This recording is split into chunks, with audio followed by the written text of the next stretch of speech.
Dubai के खूबसूरत मकामात पर जाने का मज़ा क्या होता है कोई मुझसे पूछे। दुबई में आपको एक से बढ़कर एक खूबसूरत प्लेस देखने को मिलेगा और जब आप दुबई के हर नए प्लेस का विज़िट करोगे तो आपके मन में एक ही बात आएगा कि इससे खूबसूरत जगह तो होगी ही नहीं।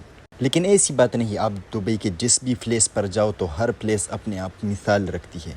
और इस वीडियो में मैं आपको दिखाऊंगा दुबई फ्यूचर म्यूज़ियम अंदर से कैसा है और बाहर की खूबसूरत इलाके।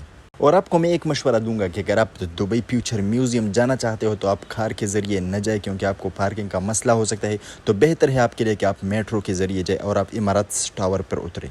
और जब आपकी मेट्रो स्टेशन से दुबई फ्यूचर म्यूज़ियम में एंट्री होगी इस खूबसूरत टर्मिनल के ज़रिए, तो यकीनी तौर पर आपको मेरी तरह अपनी इस खूबसूरत सफ़र का एक अलग मज़ा महसूस होगा। बिलाखिर जब मैं एंटर हुआ दुबई फ्यूचर म्यूज़ियम में तो बाहर से तो ये बहुत छोटा लग रहा था, लेकिन अंदर एक बहुत बड़ी दुनिया देखने को मिली। लोगों का एक हुजूम और एक कोने से दूसरा कोना भी नज़र नहीं आ रहा था। दुबई फ्यूचर म्यूज़ियम में दुबई आने वाले 50 सालों में कितना तरक्की करने वाला है उन सब चीज़ों को दिखाया गया है। और एंट्री करती ही मेरा इस्तकबाल तो इस हवा में उड़ते मछली की तरफ बनाए गए चहकते महकते चीज़ ने किया। तो मैं इसको देखकर एकदम हैरान हुआ। यह आहिस्ता आहिस्ता अपना पर हिलाता रहा और लोगों के ऊपर सफ़र करता रहा। और दुबई फ्यूचर म्यूज़ियम के विज़िटर इसकी खूबसूरती को देखकर अपने मोबाइलों के ज़रिए इसके उड़ान को अपने मोबाइलों में कैद करते रहे। इसके अलावा दुबई फ्यूचर म्यूज़ियम अंदर से इतना बड़ा है कि इसके टॉप फ्लोर पर जाना पैदल जाने वालों के लिए बस की बात नहीं, बल्कि आपको लिफ्ट इस्तेमाल करके इसके लास्ट फ्लोर पर जाना होगा। मछली की तरह बनाया गया ये चीज़ जब हमारे करीब पहुंचा तो हमने इसको अपने कैमरे में कैद कर दी। इसके अलावा जब हमने इसकी ऊंचाई की तरफ देखा तो हम हैरान रह गए कि वाह भाई, बाहर से तो बहुत छोटा लेकिन अंदर तो एक अलग दुनिया देखने को मिल रही है। हम इसके फर्स्ट फ्लोर पर घूमते फिरते रहे और याद रखिए अगर आपको इसके टॉप फ्लोर यानी मुख्तलिफ फ्लोरों का विज़िट करना है तो उसके लिए आपको 145 दिरहम यानी 145 दिरहम का टिकट ख़रीदना होगा। फर्स्ट फ्लोर पर खूब घूमने और फिरने के बाद मैंने सोचा कि अब मैं बाहर निकलूं और बाहर की खूबसूरत व्यू आप लोगों को दिखाऊं। जब मैं बाहर निकला तो बाहर की खूबसूरती अंदर से कहीं ज़्यादा थी।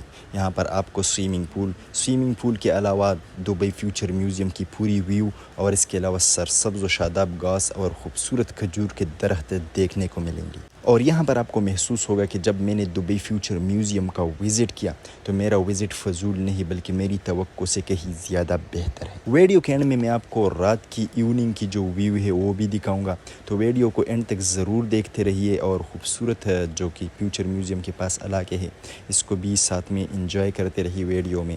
और ज़रूर विज़िट करें अगर आप दुबई में है या आप दुबई आने वाले वक्त में आना चाहते हो तो दुबई फ्यूचर म्यूज़ियम का ज़रूर विज़िट करें। यहाँ पर आप अपने इंस्टाग्राम, टिकटॉक, स्नैपचैट, इसके अलावा यूट्यूब और फेसबुक के लिए भी रील्स बना सकते हो।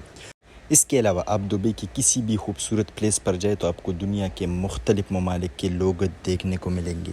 दुबई फ्यूचर म्यूज़ियम से आप जितने फासले पर जाओगे तो उतना ही खूबसूरत व्यू आपको देखने को मिलेगा। आहिस्ता आहिस्ता जब मैं आगे की तरफ बढ़ने लगा तो मेरी नज़र पड़ी सरसब्ज़ व शादाब फूलों के दरमियान बनी सीढ़ियों पर और मेरे मन में था कि मैं इस सीढ़ियों के ज़रिए ऊपर फ्यूचर म्यूज़ियम की तरफ जाऊं, लेकिन चूँकि इसको बंद कर दिया कुछ तरक्याती काम की वजह से, और यहाँ से भी आपको एक खूबसूरत व्यू देखने को मिलेगा। तो वीडियो के एंड तक ज़रूर देखना। एंड में मैं आपको इवनिंग की जो व्यू है वो भी दिखाऊँगा कि इवनिंग में आपको किस तरह का व्यू देखने को मिल रहा है। और अगर आप चैनल पर नए हैं तो चैनल को सब्सक्राइब ज़रूर करना। What they said when you turn around and left for good, but the taste is bitter. Lonely in my bed, keep thinking about